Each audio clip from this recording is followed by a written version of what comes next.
Hello。頭痛啊，好眼瞓啊，唔使真啊，唔想返學啊。我唔使，我咁點解？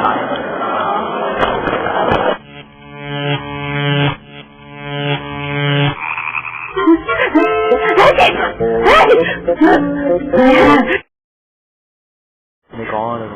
媽媽，我覺得我個頭痛啊。等我睇過，哎呀，真係有少少輕地咁噃。係，你等我一陣啦，我攞探熱針啊。哦，哎呀，成37.2度啊，係有啲發燒喎。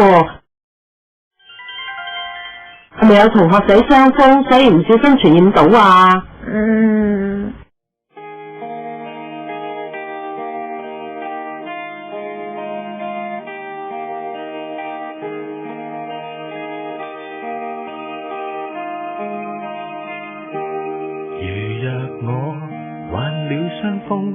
怕就怕你惹了我的家愁，連累你發起高燒，跟我睡覺你也要分睡床。如若我喉嚨腫痛，怎樣去撐你愛聽的歌韻，連累你唇乾口淡，因要共我吃最淡的粥，最清的菜。我不要做弱質病人，連一個負累你不幸，誰想有病厭惡呻吟，我不要千金百銀，也祈求這小小的福音。哇，快啲食咗啲藥佢啊！啲藥係咪真係有效㗎？瞓唔着覺啊！咁謝神恩，感謝神，你賜俾我37.2度嘅體溫啊！